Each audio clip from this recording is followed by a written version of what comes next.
guys, it's Allison from Money Talk Mondays, and today we're going to be answering some of the questions that you guys wrote to us based on last week's video, how to fund your child's education. Now, the first question came from Lamar from McDonough, Georgia. Hey, Lamar.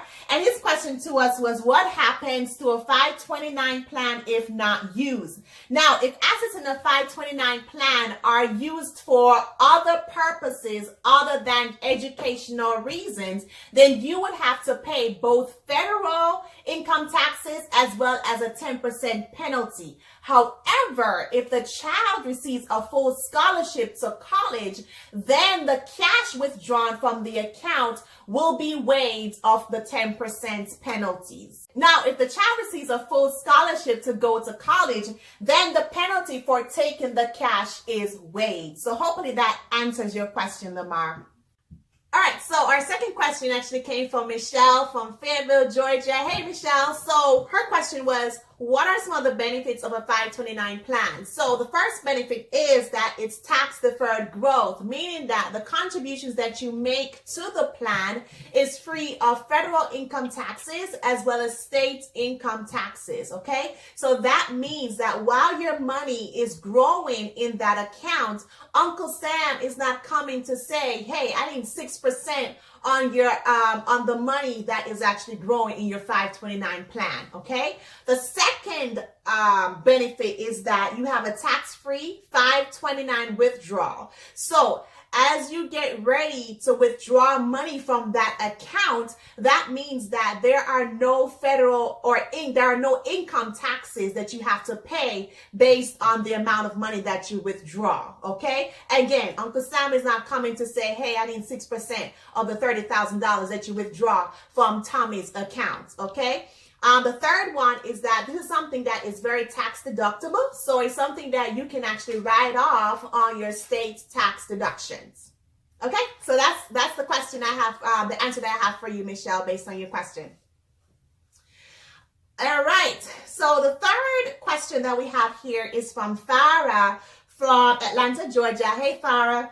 Her question to us is a 529 college savings plan a good idea? Now, Farah, I'm going to give you some factual reasons why they are a good idea, and then you make your judgment based off of that. So the first one that I have here is that funds actually can be used for cost, for any expenses, college expenses, for books, for tuition, whatever it may be.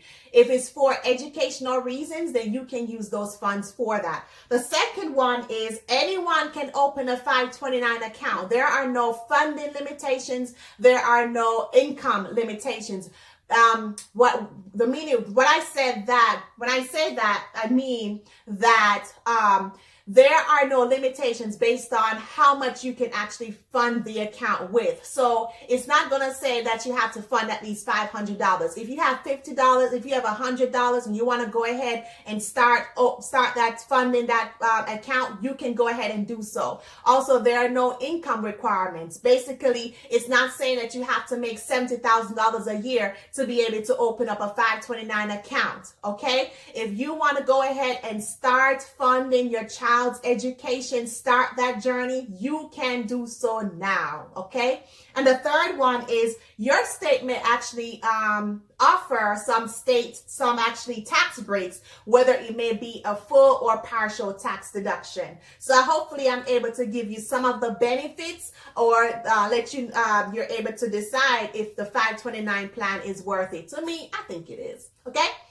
All right, so the next question actually came from Jessica from Pennsylvania. Okay, hey Jessica. So we have, can you have two 529 plans for the same child? Jessica, you can have more than 2 accounts for the same child. And also, you can also have more than one person's funding that account. So if you have auntie, uncle, mommy, daddy, grandparents, I don't know who it is, I don't care who it is, who would like to contribute to your child's education, they can do so as well. And this is one of the things that I oftentimes see as a perfect gift for your niece, for your nephew, for your grandchild, for your godchild. Go ahead and start that 529 or funding, open up account to fund your child's education.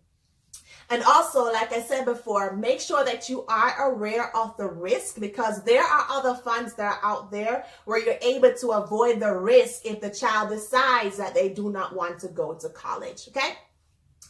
The next one is from Jonathan. Jonathan from Atlanta, Georgia. Hey, Jonathan. Jonathan asks us, can you start a 529 plan before the child is born? Now, in my experience, I have actually seen where parents go ahead and open an account in their name, and then later they transfer the gifts, meaning that when the child is born and the child receives a social security number, then they transfer the fund in the child's name. So that's a way, actually, if you want to go ahead and start the journey as early as possible, that's a way that you can actually go ahead and do so for your child or for your future child or children that you decide to have.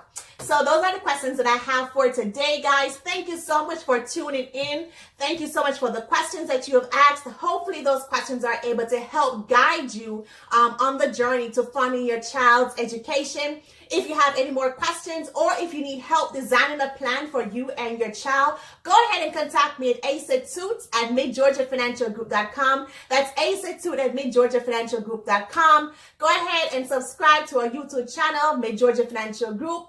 Like our Facebook page, and also follow us on Instagram at MidGeorgiaFG. That's MidGeorgiaFG. Until next time, guys, have a blessed, awesome, and fantastic day.